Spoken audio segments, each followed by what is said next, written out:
Lucas capítulo 4, versículo 38 em diante. Jesus saiu da sinagoga e foi para a casa de Simão. A sogra de Simão estava com febre alta e pediram a Jesus que fizesse algo por ela. Estando ele em pé junto dela, inclinou-se e repreendeu a febre que a deixou. Ela se levantou imediatamente e passou a servi-los. Ao pôr do sol, o povo trouxe a Jesus todos os que tinham vários tipos de doenças, e ele os curou, impondo as mãos sobre cada um deles. Além disso, de muitas pessoas saíam demônios gritando: Tu és o Filho de Deus. Ele, porém, os repreendia e não permitia que falassem, porque sabiam que ele era o Cristo. Ao romper do dia, Jesus foi para um lugar solitário. As multidões o procuravam e, quando chegaram até onde ele estava, insistiram que não as deixasse. Mas ele disse: É necessário que eu pregue as boas novas do reino de Deus noutras cidades também, porque para isso fui enviado. E continuava pregando nas sinagogas da Judéia. Amém. Até aí que nós temos lido. Queridos, às vezes eu fico pensando como era Jesus. Como é que era Jesus? Quando eu faço essa pergunta, como é que era Jesus, não é sob o ponto de vista físico. Não tenho muito interesse de imaginar como é que era Jesus fisicamente. Se ele era alto, se ele era baixo. Não é isso. Como era Jesus? Também não é uma questão de caráter, porque eu sei quem ele era, caráter dele, isso eu sei. Não estou me referindo às qualidades morais e intelectuais de Jesus, porque isso eu sei, não é isso. Eu queria, às vezes, e isso me vem muito no coração, como é que era Jesus, a personalidade dele. Isso aqui que me intriga, como é que era a personalidade de Jesus, o jeito dele ser, sabe, como é que ele se comportava no dia a dia, como é que era Jesus quando ele estava com as pessoas, a conversa informal dele. Sabe por que eu tenho essa dúvida, assim, não é dúvida, essa curiosidade, esse desejo de saber como era Jesus? Porque me passaram a vida inteira uma ideia de Jesus que eu não gosto. Me ensinaram que Jesus é uma pessoa, assim, muito introspectiva, daquele gênero de pessoa calada. Essa é a ideia que me passaram, que Jesus era uma pessoa que gostava, assim, meio zen, introspectivo, zen, que criticava tudo. Ninguém podia andar fora da linha um pouquinho, que ele, opa, isso está errado. Opa, isso aí não pode ser. Epa, isso aí não. A ideia que me passaram é essa, que o convívio de Jesus era tenso. Então me passaram a ideia que ele era muito crítico de tudo, que ele possuía uma personalidade tão introspectiva, sem espontaneidade nenhuma. Mas eu tenho certeza que ele não era assim. Eu tenho certeza que Jesus era uma pessoa muito leve, que Jesus era uma pessoa muito gostosa de estar com ele. E eu tenho alguns indicadores de que ele era assim. Primeiro, porque as refeições de Jesus não eram para comer só. As refeições, quando Jesus se sentava numa mesa, era momento de conversar, comunhão, era partir do pão. Eu acho isso muito sensacional em Jesus. Você sentar numa mesa, que eu acho que é um lugar ideal para você conversar. Eu acho terrível uma pessoa que senta numa mesa para comer. Eu acho horrível. Eu acho a refeição é só um algo a mais. E Jesus era assim. E se você prestar atenção estudando os evangelhos, quantas vezes fala de Jesus na mesa com as pessoas conversando? Então eu não gosto dessa ideia da personalidade de Jesus pesada, introspectivo, sisudo. Sabe por quê? Porque Jesus gostava de crianças. E mais, as crianças gostavam dele. Criança gosta de gente leve, menino detesta gente sisuda. Por isso que eu entro em crise quando eu vou apresentar alguma criança aqui na Bethesda, que eu pego no colo e o menino, eu passo o dia mal, porque criança tem que gostar da gente. Se vier um menino, depois do culto, me dá um beijo ali, ele tem direito a furar todas as filas. Eu acho que Criança é um bom termômetro. E as crianças gostavam de Jesus. Os meninos amavam a presença dele. Veja que Jesus não tinha a austeridade de João Batista. Não tinha. Essa era uma crítica que se fazia a Cristo. Que João era disciplinado, era rígido com ele mesmo. E Jesus era uma festa. Inclusive ele disse que o noivo estava presente, e quando o noivo estivesse presente, não era hora nem de jejuar, era hora de fazer festa. Então essa presença leve de Jesus é fantástica. Ele vai para uma festa de casamento, e lá nas festas de casamento duravam 5, 6 dias. E o que é que o dono da festa sempre fazia? Dava o primeiro vinho de boa qualidade, que as pessoas iam bebendo, e depois que bebiam muito, você perde a noção do degustar do vinho, né? Porque o álcool já começa a mexer com seus valores, e aí quando as pessoas estavam assim mais um pouquinho mareadas, aí dava o vinho ruim, que aí ninguém sabia mais se era bom, se era ruim, aí tudo é festa. Aí Jesus vai para uma festa de casamento. Quando ele está lá na festa de casamento, falta vinho, e a mãe dele, Maria, chega para ele e diz: olha, está havendo um constrangimento na festa, faltou vinho. E aí ele transforma a água em vinho, dá combustível para uma festa ficar boa por mais tempo. E o pessoal, quando começou a beber o vinho que Jesus tinha feito, falaram: estranha essa festa. Nas outras, o pior vinho sempre vem por último, mas nessa, o dono da festa guardou o melhor vinho para a última hora. Que coisa fantástica! Mal sabiam eles que quem estava por detrás dessa armação toda é quem gosta muito de festa, Jesus. Então, essa personalidade cativante de Cristo, que eu acho linda. Ele era cativante. As pessoas se sentiam atraídas a ele. O que havia nesse homem que tantas pessoas tão diferentes eram atraídas a ele? Tinha gente que era impulsiva como um Pedro, ele tinha seguidores que eram visionários como João, gente que era cética como Tomé, tinha gente que era comunicativa como André, outros eram lentos e pouco espertos, como era Filipe. Tinha gente que era idealista e enérgica, como era Simão o Zelote. Tinha gente religiosa, como era Nicodemos. Ele atraía todas as pessoas, as prostitutas, os ricos. Era fantástica a personalidade de Jesus. E o que é fantástico é que ele atraía as pessoas não pela força dos argumentos dele. Não é porque as pessoas diziam assim: puxa vida, ele tem uma argumentação impressionante. Não era isso. O que Jesus atraía nas pessoas era a força magnética da sua própria personalidade. Ele tinha uma personalidade tão linda, ele era uma pessoa tão cativante, que as pessoas queriam estar perto dele. E quando estavam perto dele, se sentiam bem, era gostoso, era prazível. Não era uma coisa tensa, não era uma coisa assim religiosamente correta estar ao lado de Jesus. Era uma coisa existencialmente boa estar com ele. Era tão bom.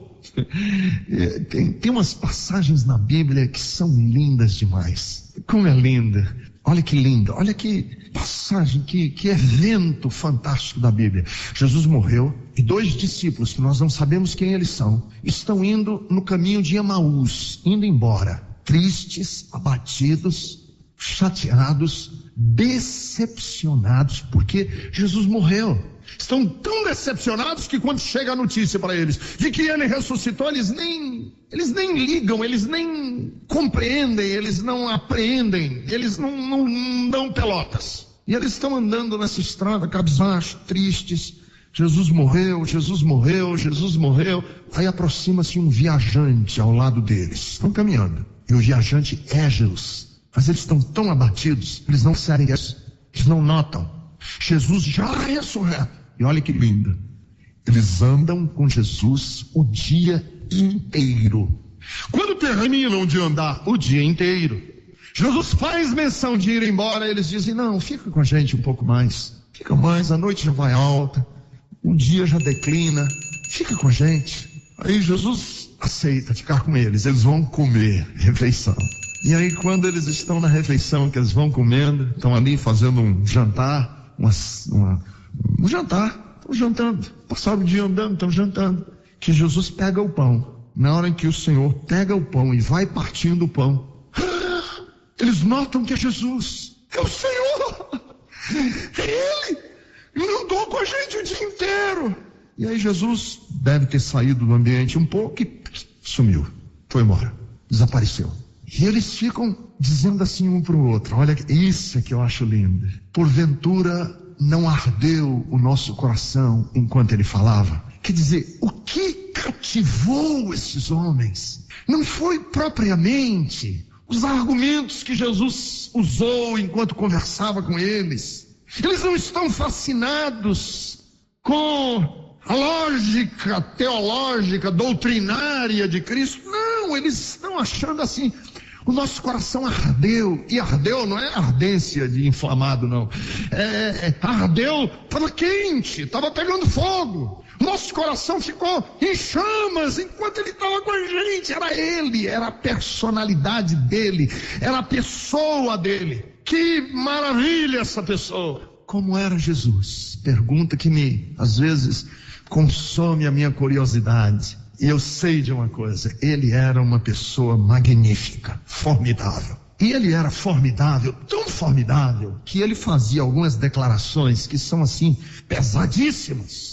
Por exemplo, ele tem uma hora que ele diz assim, em Lucas capítulo 14, 26, se alguém vier a mim e não abandonar seu pai, sua mãe, sua mulher, seus filhos, irmãs e irmãos, e ainda a própria vida. Tem outra porção da Bíblia que ele diz assim: se alguém quiser vir após mim, negue-se a si mesmo, tome sua cruz e siga-me. Que fantástico! Porque quando ele diz assim, tome a cruz e siga-me, isso nos ouvidos de quem ouvia é diferente dos nossos ouvidos que ouvimos hoje. Porque quando eu ouço, porque a cruz hoje, o que é cruz? Hoje a gente usa cruz pendurada no pescoço. Se usa cruz pendurada no pescoço. Cruz, na nossa cultura, é para ornamentar a repartição pública. Mas naqueles dias, cruz era outra coisa. E quando Jesus diz assim, quem quiser vir após mim, negue-se a si mesmo, tome a cada dia a sua cruz, para os ouvintes eles já tinham visto, eles já tinham contemplado com os dois olhos, pessoas carregando cruz. E o que significava uma pessoa passar pelo vilarejo, carregando uma cruz? Significava que ele estava no caminho final. A cruz significava um sacrifício final. Quem toma uma cruz e segue não volta nunca mais. Carregar uma cruz naqueles dias significava caminhar para uma execução final. Aí Jesus disse, quem quiser vir após mim, faça isso. Quer dizer, o argumento de Jesus não era doutrinário, era ele mesmo. Se você quiser vir, não após o que eu prego, vir após mim. Era essa personalidade que era cativante para as pessoas. Era essa personalidade que atraía homens e mulheres que queriam estar perto dele. Quer dizer, a personalidade de Jesus é tão linda que qualquer evento que você pegar na Bíblia, qualquer passagem, qualquer encontro, tem uma grandeza, tem uma beleza. Ele sai de uma sinagoga, acabou de expulsar um demônio, e vai para a casa onde ele se hospedava. Onde ele, quando estava em Cafarnaum, era lá que ele repousava, que era a casa de Pedro. E nas casas daquela época vivia a família mais extensa também. A sua sogra vivia lá. E Jesus, quando entra na casa de Pedro, olha que cena linda. A mulher está com febre. E só Lucas, que era médico, só ele, acrescenta esse detalhe. Porque como médico ele deve ter se preocupado em saber que tipo de febre a mulher tinha. E Lucas acrescenta, era uma febre alta. Ele entra e as pessoas da casa dizem, Senhor, ela está com febre. Ele vai até onde a mulher está inclina-se para ela, repreende a febre e a mulher fica boa.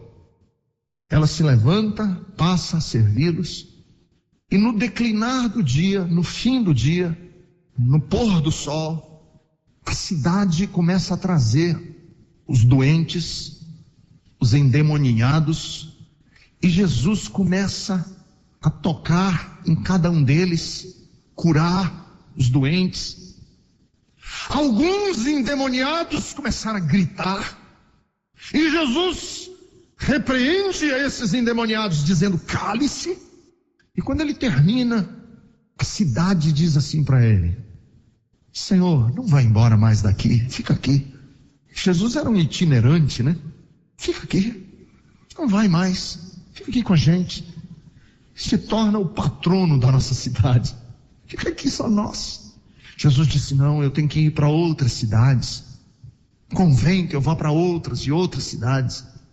Então, esse texto, um evento da vida de Cristo, ele tem uma beleza, por causa do próprio Jesus, tão especial. Há 5 coisas aqui nesse texto que são fantásticas e lindas, que eu quero falar para vocês. 5 coisas. Primeiro, que toda oração é considerada por ele com o mesmo carinho.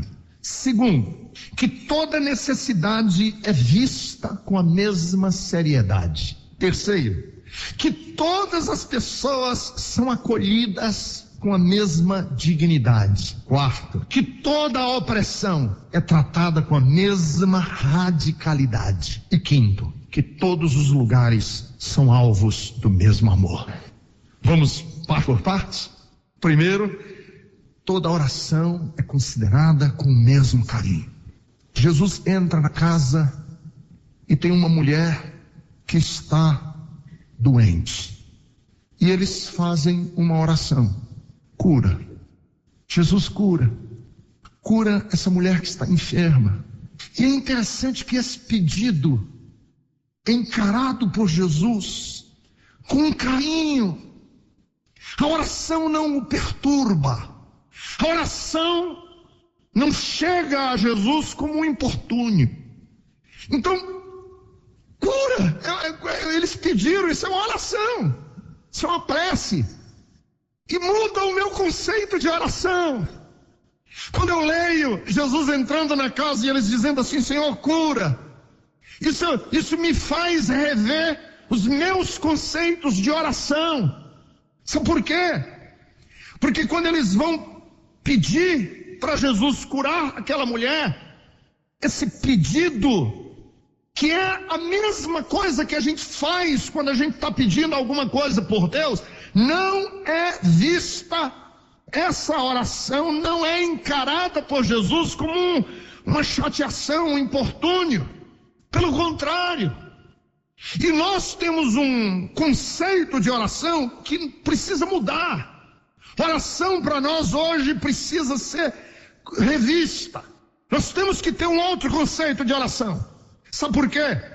Porque nós não podemos ter na igreja que se diga cristã, que se diga herdeira do evangelho, conceitos de oração que nós estamos praticando estão errados. Oração hoje não é vista da mesma maneira como ela foi vista ali, um pedido a um amigo. Jesus cura, é um pedido a um amigo. Como é que a gente vê a oração nos dias de hoje? Irmãos, me dá vontade, às vezes quando eu estou pregando esse tema, sabe fazer o quê? Me dá vontade de pegar cada um de vocês com um machado na mão, rachar a cabeça assim bem no meio, abrir em dois, pegar o cérebro que tem 2 lados assim, rasgar e meter dentro da cabeça de vocês, fechar de volta e curar, para ver se vocês aprendem, se a gente aprende, se a gente muda o nosso conceito de oração. Oração não pode ser vista como uma técnica que nos faça mudar Deus. Deus não é um ser lá no céu, braço cruzado, com cara de raiva, que nunca fala e quando fala só faz assim. Essa é a ideia que a gente tem de Deus. E aí as pessoas vão na igreja, o pastor diz assim: olha, Deus está assim com você, ó. Mas eu vou lhe ensinar uma técnica. Primeiro você paga o pedágio, Primeiro você dá uma oferta, e eu vou te ensinar uma técnica para Deus parar de fazer para você e Deus fazer Essa é a ideia, não é essa a ideia. Porque a oração hoje é vista como uma maneira de converter uma indiferença de Deus. Deus é indiferente, Deus não liga, e você precisa converter Deus, de deixar de ser um Deus que não se importa por nós, por um Deus que se importe. Oração não pode ser vista como uma disciplina espiritual que nos habilita a nos aproximar de Deus e conseguir arrancar coisas dele. Não pode. Oração não é uma forma de você dobrar Deus, não é uma pressão que a gente faz a Deus para Ele fazer o que Ele esteja indisposto. Não pode ser. Essa é a visão pagã, essa é a visão dos ídolos. A visão de Deus não pode ser essa. Jesus entra na casa e as pessoas dizem: Senhor, cura essa mulher. E é simples, não é uma coisa complicada. Por quê? Porque o Deus da Bíblia não é o poder por excelência. O Deus da Bíblia não é o Deus da energia. O Deus da Bíblia é o Deus da aliança. É o Deus de um projeto relacional com as suas criaturas. É um Deus que vem ao encontro dos seus filhos, um Deus que deseja dialogar afavelmente conosco. É um Deus da condescendência? Não, é um Deus fiel e firme, mas é um Deus próximo, íntimo.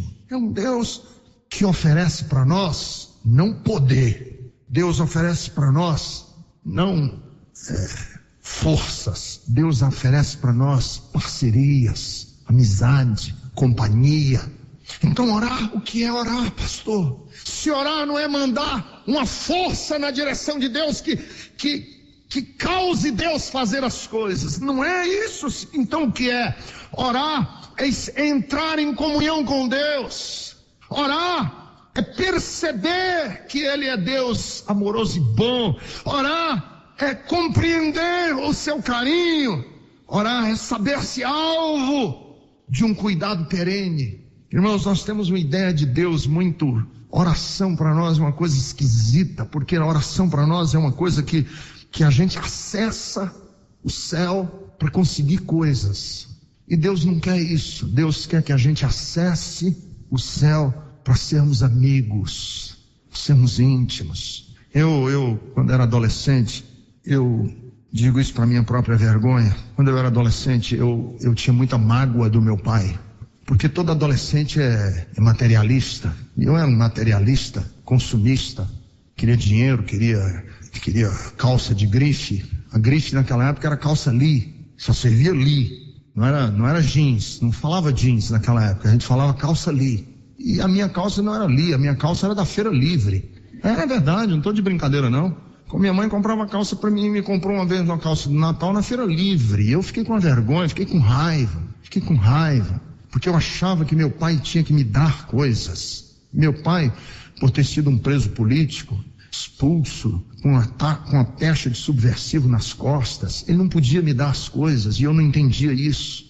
E hoje eu olho para o meu velho, carcomido pela doença. Irmãos, eu tenho tanta culpa no meu coração, porque eu digo assim: como eu fui idiota, que eu baixei o nível de relacionamento meu com meu pai para coisas. Meu pai tinha tanta coisa para me dar de coração e de vida, e eu queria coisas. Então é isso que Deus se ressente conosco. Que fé cristã, orar. É esse ato de Jesus entrar na casa.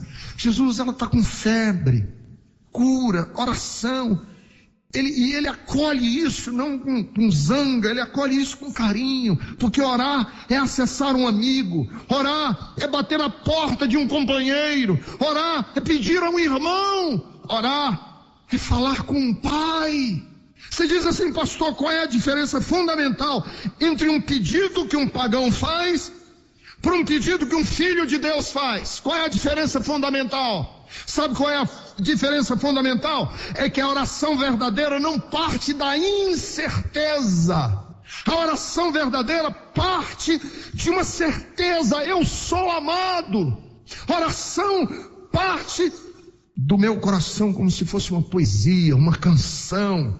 A oração verdadeira não tem a necessidade de ser uma pressão como tem a oração do ímpio. A oração verdadeira não indica desespero, ela indica necessidade que eu tenho de aconchego. E é isso que esse texto me chama a atenção. Jesus entra na casa, é o convívio da casa, e eles dizem: Senhor, ela está com febre. E esse pedido, ele não parte de uma incerteza: será que, como é que vai? E vamos pedir, e vamos fazer, para que ele aceite o nosso pedido. Não, ele é um amigo, ele está na casa, ele está na mesa, ele é presente na sua vida. Você pode ter essa certeza na sua vida. Jesus quer ser um amigo mais achegado do que um irmão. Toda necessidade é vista com a mesma seriedade. Mesma seriedade. Porque ele entra na casa e a doença da sogra de Pedro, Lucas diz que era uma febre alta, mas febre alta, uma indisposição estomacal, uma infecção intestinal pode dar. Aliás, você pode ter uma febre alta de um probleminha simples. Mas o que me encanta é que a doença da sogra de Pedro poderia parecer aos olhos de uma outra pessoa como um probleminha pequeno. Concorda comigo? Aquele tipo de atitude de dizer assim: mas vai importunar Jesus com uma febrezinha dessa? Deixa aí, deixa de hoje para amanhã ela melhora. Não! O problema, Jesus olha para o problema com o máximo de seriedade. É uma necessidade, não pelo problema em si. Não é o problema em si. É que o problema está fazendo com que essa mulher seja impedida de servir. E todo problema, por menor que seja, que me impeça de ser eu, de fazer o que eu gosto de fazer, de me comportar naquilo que eu me comporto, qualquer problema, por menor que seja, que me roube a possibilidade de viver completa e totalmente, é visto por Deus com o máximo de seriedade, por menor que seja. Porque nós, os seres humanos, temos a tendência de colocar graus nos problemas, né? De dizer assim: esse problema é simples. E é interessante que a gente só considera simples o problema do outro, né? O nosso é sempre muito grave e o do outro é sempre muito simples. Porque quando a gente vê um problema na vida da outra pessoa, a gente diz assim: não, você não tem problema, o problema tenho eu. E aí a gente relativiza sempre o problema do outro. Mas não é o problema em si, é o que o problema pode causar em você. Isso é que é sério. Por menor que seja o problema, pode ser um probleminha pequenininho, mas se ele impede você de ser tudo o que você pode ser, esse problema é grave. Eu já corri 5 maratonas, então eu posso dizer que sou um maratonista, né? Sem parecer que eu sou um gabola. Porque quem corre 5 vezes numa prova de 42 quilômetros, 195 metros, pode se gabar de que já é um maratonista. Então, um desses dias eu fui correr uma dessas maratonas, uma dessas aí que eu corri, e eu esqueci de cortar as minhas unhas bem curtinha. Porque uma regra básica de quem vai correr uma maratona é você cortar a sua unha do pé bem curtinha. Por quê? Porque você vai correr 42 quilômetros, o seu pé fazendo assim no tênis. E se a unha estiver grande, amigo, quando termina, você não consegue mexer os pés. Porque enquanto você está correndo, o sangue está quente, você não percebe, mas quando esfria. E eu fiz essa besteira, empolgado, me esqueci de cortar as unhas. Estava um pouquinho maior, só um pouquinho, mas o suficiente. Quando eu terminei de correr, que eu tirei os tênis dos pés, todas as unhas estavam comprometidas. Eu perdi, eu acho que com exceção do dedo mindinho, todas as unhas do pé. E uma delas ficou preta e está preta para sempre. É horrível, meu pé hoje tem as unhas tudo comprometidas, tudo feia, tudo horrível. Mas sabe de uma coisa? Depois, as unhas do pé inchadas, se eu chegasse e dissesse: ai, você ia dizer: mas que besteira, uma unha do pé. O problema não é a unha, o problema é que a unha me impediu de andar durante uns 10 dias direito. Quer dizer, não é o problema em si, é o que ele causa em você. E na mulher, que era sogra de Pedro, o que estava causando nela? Ela estava impedida de servir. O texto diz: Ela estava impedida de ser ela mesma. Então, se você tiver algo na sua vida, por menor que seja, que esteja impedindo você de ser o pai que você precisa ser, a mãe que você precisa ser, o pastor que você precisa ser, se você está sendo impedido de ser a pessoa humana que você deve ser, por menor que seja o problema, Deus vai tratar esse problema com o máximo de seriedade. Senhor, a mulher está com febre, a sogra de Pedro está com febre, e aí Jesus olha para a febre não como um problema maior ou menor, olha para a febre com a seriedade que a febre tem, pelo que ela está causando na mulher, impedindo ela de ser ela mesma. Então, se você tem na sua vida causas que lhe paralisam a vida, o que lhe paralisa? O que lhe impede de andar direito? O que está lhe roubando a garra de ir em frente? O que é que na sua vida está encurtando os seus horizontes? O que é que na sua vida está estreitando o seu caminho e a sua estrada? O que é? Tudo isso é considerado por Deus com o máximo de seriedade. Não são banais para Deus. Pode ser banal para mim, eu posso achar que é uma besteira, mas não é. Porque está impedindo você de ser tudo o que você pode ser. Tudo que é um bloqueio para a minha realização humana é encarado por Deus como um bloqueio sério e que precisa ser retirado da minha vida. Por isso é que Jesus cura a febre da sogra de Pedro. Tudo aquilo que for paralisante da sua natureza humana, tudo aquilo que impedir você de ser você mesmo, precisa ser retirado da sua vida. E esse é o poder do Evangelho, libertar a gente das amarras, das algemas que nos prendem, das febres da alma, das febres, entre aspas, do coração, que nos impedem de nós sermos aquilo que Deus quer que a gente seja. Todo vício está roubando você de ser você mesmo. Você não consegue viver a sua vida cristã. Você diz, pastor, mas é um vício tão bobo. Não é o vício, é o que ele está produzindo na sua vida. Culpa, ódio, medos, comportamentos, escolhas, são febres que me paralisam. São unhas encravadas da alma que não me deixam ir em frente. Terceiro, todas as pessoas são acolhidas com a mesma dignidade, todas. Porque é muito interessante o texto. Jesus está na casa de Pedro, ela tem uma febre e Jesus cura. O dia já vai tarde, o sol se põe e eles começam a trazer os doentes da cidade. E se junta uma pequena multidão na porta da casa de Jesus. E eram pobres, doentes, e me perdoe a expressão, mal cheirosos. Porque multidão cheira mal, principalmente multidão de pobre. Junta um monte de pobre junto, e doente, que eles vão cheirar mal. Cheiram tão mal que nós já tivemos um presidente da República do Brasil que disse que preferia o cheiro dos cavalos dele ao cheiro do povo. Cheira mal, gente. Ninguém gosta de pobre, vamos ser sinceros. Junta muito pobre, sujou o ambiente, não tá bom. Pobre não. E aí você pode olhar para Jesus e dizer assim, curar a sogra de Pedro, que era teu parceiro, estava hospedado na casa dela, ela ia te servir, aí eu curo. Queria ver você curar os doentes pobres da cidade, os que não têm dinheiro para pagar, os mal cheirosos. E a Bíblia diz que ele ficou um por um, impondo as mãos e orando, porque para Jesus todas as pessoas têm a mesma dignidade. Jesus ama as pessoas da mesma maneira. Ele não faz diferença. Ele importou-se com os leprosos da mesma maneira que se importou com Zaqueu, que era rico. Ele, do mesmo jeito que curou o sofrimento de uma mulher que sofria de um fluxo sanguíneo ginecológico intermitente há 12 anos e que tinha gasto com aquela medicina primitiva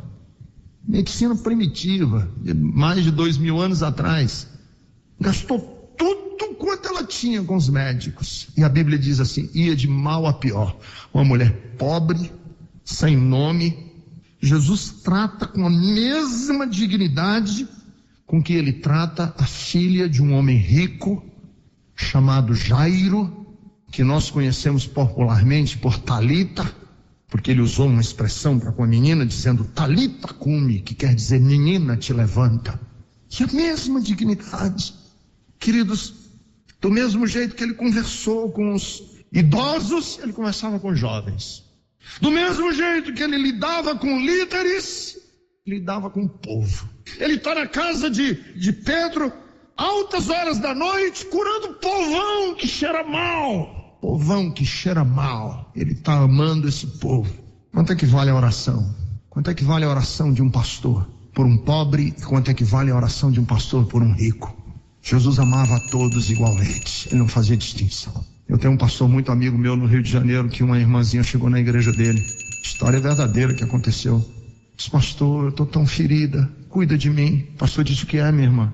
É que eu estou vindo de uma igreja, que eu estava passando por um problema. E aí eu fui pedir oração para o pastor disse que a oração custava R$200.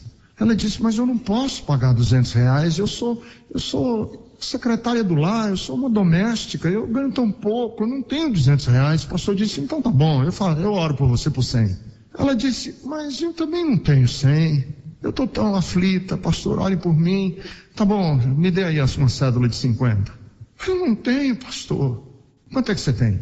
Tenho R$12. Ele disse, olha, R$12 eu não garanto não, mas vamos ver o que é que dá, me dê os 12.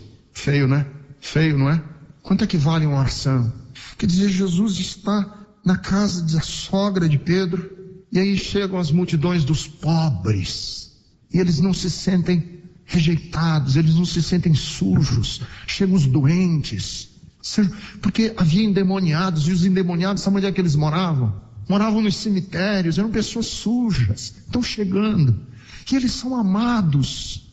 Queridos, Tiago se revoltou. Ele era pastor de uma igreja, e ele ficou revoltado, porque as lideranças da igreja estavam separando os primeiros lugares para os ricos. E Tiago diz, não, Deus não faz acepção de pessoas. Deus trata todos igualmente. Por que eu estou dizendo isso? Porque se você não tiver nem era nem beira, se você não nasceu em berço esplêndido, se você não é bonito, se você não é charmoso, se você não tem dinheiro, se você não tem elite, se você não faz parte da elite, você é tão bem-vindo no coração. Você pode não ser bem-vindo nas comunidades sociais humanas, mas no coração de Deus e para a atenção de Jesus, você vale igual a todas as pessoas. Deus não faz acepção. E aí eles estavam trazendo os endemoniados, quarto ponto. E na hora em que eles estavam orando, os endemoniados gritavam. E o que é que Jesus dizia para os endemoniados? Cale-se, cale-se. Por quê? Porque toda a opressão é tratada com radicalidade. E o que é que os demônios representam aqui? Os demônios representam aqui uma forma de opressão espiritual. Mas eu posso aplicar esse princípio a todo tipo de opressão. Tudo aquilo que oprime o ser humano. A única expressão que Jesus tem é cale-se. Você não tem lugar. Não existe diálogo. Porque há certos tipos de opressão que pela maldade que eles representam, não pode haver diálogo. Não há negociação. A única palavra que Deus tem para essas opressões, cale-se. Precisa ser extirpado. Deixa eu dizer para você, todo tipo de opressão na sua vida, seja ela de qual qualidade for, que está representada aqui nos demônios, mas qualquer tipo de opressão, o tratamento que Jesus tem para elas é cale-se, saia, você não tem lugar. Então eu quero dizer para você que tem qualquer tipo de opressão na sua vida, que a palavra que Jesus tem para essa opressão é que ela tem que ser radicalmente tirada da sua vida. Tudo aquilo que esteja lhe matando, tudo aquilo que está roubando a sua paz, Tudo aquilo que está roubando a sua alegria de viver tem que ser radicalmente extirpado em nome de Jesus. E a nossa pregação hoje é para dizer que Ele liberta o opresso, e a opressão que Ele liberta é de qualquer espécie, seja ela psicológica, seja ela econômica, seja ela de manias, seja ela de vícios, seja ela de qualquer natureza. Deus quer radicar da sua vida, é isso que Ele quer fazer. Às vezes eu fico preocupado que as nossas opressões não estão sendo tratadas com a radicalidade que elas merecem. Nós às vezes somos opressos politicamente. A política às vezes é uma raiz de opressão na nossa vida, e nós somos tratados a pão e circo, para que a gente não perceba que estamos sendo opressos. Muitas vezes as nossas opressões são espiritualizadas, e elas precisam ser tratadas com a radicalidade que elas merecem, e nós não podemos permitir que pessoas continuem opressas em nome de sistemas econômicos, de sistemas religiosos, de sistemas ideologicamente manipulados. Por isso que Jesus, quando se confrontou com as opressões, que aqui tem nome de demônio, Jesus não permitiu que elas se manifestassem, porque Ele veio exatamente para destruir com as obras do diabo. E quinto, todos os lugares são alvos do mesmo amor. Porque quando Jesus termina de curar e Ele mostra essa dignidade humana, como Ele estava tratando as pessoas com dignidade, como ele respeitava as pessoas. A população da cidade disse assim para Ele: olha que lindo, não vai embora daqui não, fica com a gente o tempo todo, a gente quer o Senhor aqui, seria tão bom se o Senhor ficasse aqui com a gente. Sabe qual é a resposta que Jesus dá? Mas eu tenho que ir. Por quê? Porque outras cidades também precisam. Eu tenho que levar as boas novas do reino de Deus para outros lugares. Veja o versículo de número 43. Outros lugares precisam. Eu tenho que levar para frente. Vamos transformar isso aqui numa Meca. Vamos transformar isso aqui num centro de peregrinação cristã. Não, eu tenho que ir. Não é justo. Irmãos, isso me faz lembrar muito um texto da Bíblia. Porque isso aqui é missão. Isso aqui é a igreja fazendo missões. Isso aqui é a base da nossa obra missionária. Nós temos tanto. Vamos levar para outros. Não é justo. Se a gente ficar aqui... Jesus disse, não vai ser bom se eu ficar aqui engordando vocês de alimento espiritual.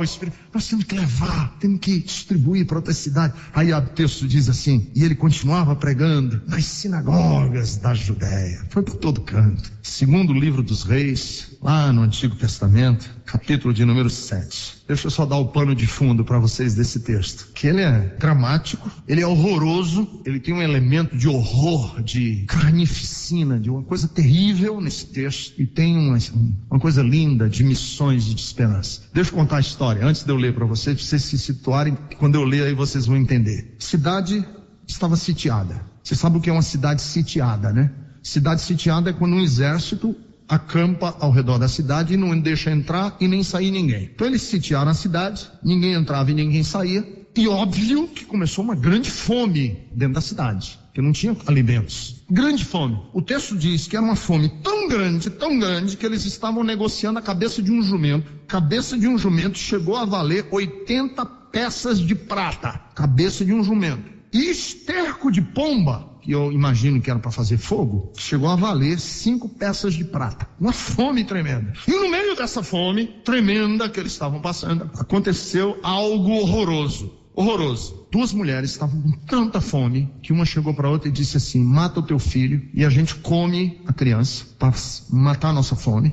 Você mata o seu filho, a gente come, que amanhã, quando a gente tiver fome de novo, mata o meu. E a mulher matou o filho dela e eles cozinharam e comeram a criança. Quando chegou no outro dia que ela foi matar o da outra, a outra disse: não, o meu não. Aí a mulher se desesperou e falou isso para o rei. E o rei, imagine o rei ouvindo uma história dessa. O rei ficou horrorizado, ficou desesperado. Foi ao profeta de Deus e disse: por favor, resolva a nossa situação, faça alguma coisa. E o profeta disse assim: essa situação vai se reverter, vai inverter tudo. Cabeça de um jumento não vai valer mais nada, tudo vai mudar. E aí os leprosos não podiam entrar na cidade. Tinham 4 leprosos que estavam do lado de fora da cidade, morrendo de fome também, mas eles não podiam nem entrar na cidade e nem ir para o acampamento que estava sitiando o exército. estava sitiando, eles não sabiam o que fazer. Naquela noite, por causa da palavra do profeta de Deus, sobreveio ao exército que estava sitiando uma paranoia. Eles acharam que tinha acontecido alguma coisa, e eles fugiram de medo. Deus mandou uma paranoia para eles, e eles fugiram com medo, e deixaram tudo, alimento, comida, tudo, prata, ouro, tudo que eles tinham, eles deixaram. E 4 leprosos estão do lado da cidade e dizem assim: entrar na cidade não adianta, que nós estamos morrendo de fome, e eles lá também estão morrendo de fome. Vamos fazer o seguinte, em vez de entrar na cidade, vamos pro acampamento do inimigo, porque quando a gente chegar no acampamento dos inimigos, pelo menos eles nos matam e matam mais rápido. Para morrer de fome aqui, 4 leprosos. Leia comigo a história. Versículo 3, 2 de Reis, capítulo 7, versículo 3. Havia 4 leprosos junto à porta da cidade. Eles disseram uns aos outros: por que ficar aqui esperando a morte? Se resolvermos entrar na cidade, morreremos de fome, mas se ficarmos aqui, também morreremos. Vamos, pois, ao acampamento dos arameus, para nos render. Se eles nos pouparem, viveremos. Se nos matarem, morreremos. Ao anoitecer, eles foram ao acampamento dos arameus. Quando chegaram às imediações do acampamento, viram que não havia ninguém ali,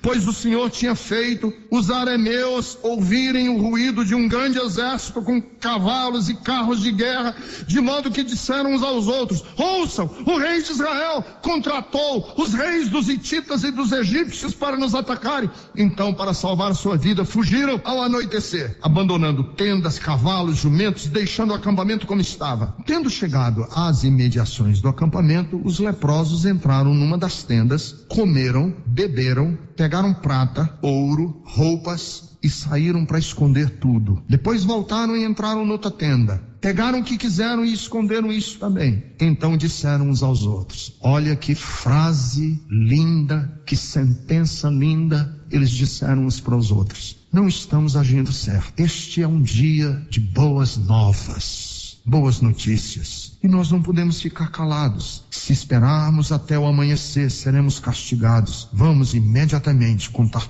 tudo no palácio do rei. E aí a história prossegue. Eles voltaram lá no palácio do rei e disseram: tem comida lá fora. E o povo que estava matando os filhos, cozinhando os filhos para matar a fome, saiu correndo, comeram, porque o exército tinha ido embora. Mas qual foi a frase que os leprosos disseram para eles próprios? Não está certo, nós temos tanto. Essa é a base da obra missionária, irmãos. Fazer missões, é isso aqui. A cidade chegou para Jesus e disse assim: Senhor, não vai embora, fica aqui com a gente, é tão bom, a tua personalidade é tão gostosa, a tua companhia é tão boa. Foi que Jesus disse: não posso ficar aqui. O que foi que os leprosos disseram? Nós temos tanto. Igreja Bethesda, nós temos tanto. Nós já recebemos tanto, já ouvimos tanto. Não é certo, nós que temos tanta comida, nós que já recebemos tanto de Deus, ficarmos só para nós. Tem outras cidades que precisam. Isso é a base da obra missionária. Por isso nós estamos lá em Moçambique.